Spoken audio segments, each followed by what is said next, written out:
चलिए सीधा मुद्दे पर आते हैं। आज के इस एक्सप्लेनर में हम बजाज ऑटो की बहुत ही हाई प्रोफाइल 6 मई की बोर्ड मीटिंग पर फोकस करने वाले हैं। सोर्स मटेरियल के आधार पर आज हम ये डिकोड करेंगे कि आखिर इस मीटिंग से क्या बड़ी खबर निकल कर आ सकती है। हम यहाँ कोई आम एनालिसिस नहीं कर रहे, बल्कि एक डिटेक्टिव की तरह काम करेंगे। हिस्टोरिकल डेटा के सुरागों को जोड़कर हम ये पता लगाने की कोशिश करेंगे कि इस बार बजाज ऑटो का बायबैक आखिर कैसा दिखने वाला है। इसके साइज और प्राइस का क्या अनुमान लगाया जा सकता है। पर हाँ, आगे बढ़ने से पहले एक बेहद क्रूशल बात।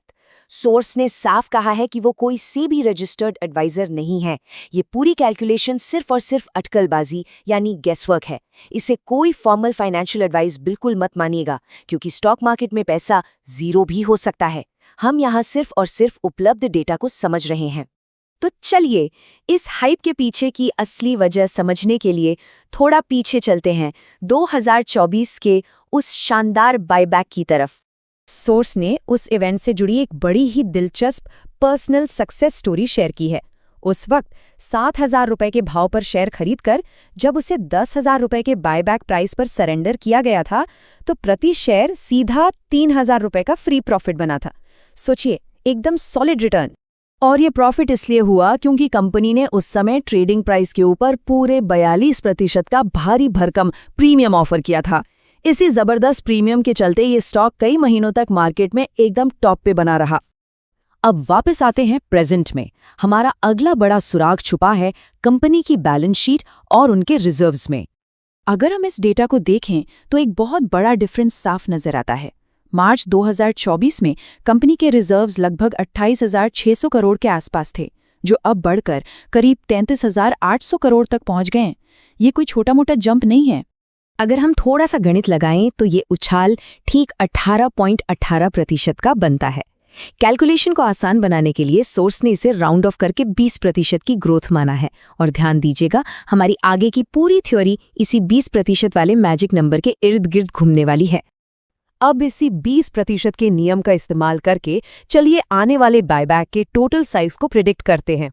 वैसे इतिहास पर नजर डालें तो एक बात साफ है कि कॉर्पोरेट डिसीजंस काफी अनप्रिडिक्टेबल होते हैं।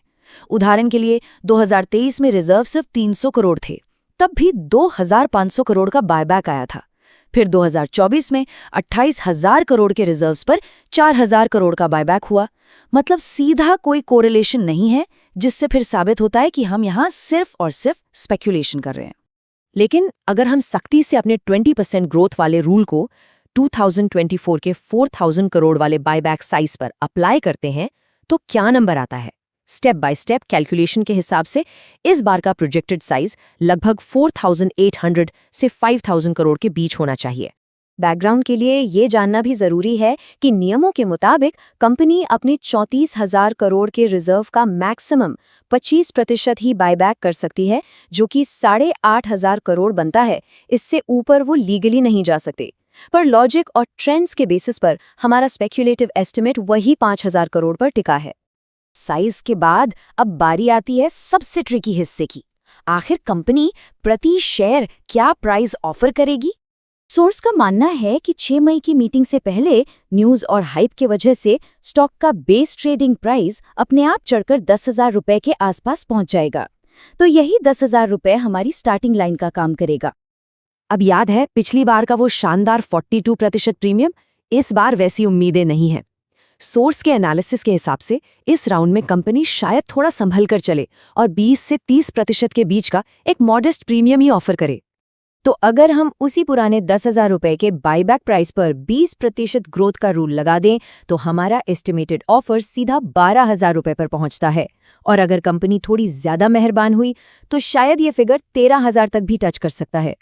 तो फाइनली नंबर्स की इस पूरी डीप डाइव इन्वेस्टिगेशन का ग्रैंड रिवील क्या है।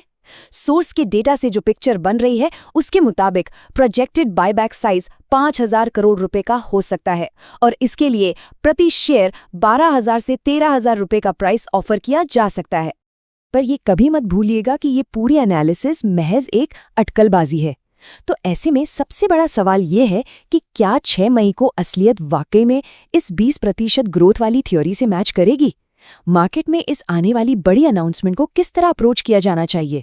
थोड़ा सोचिए और इस स्पेस पर अपनी नज़र बनाए रखिए।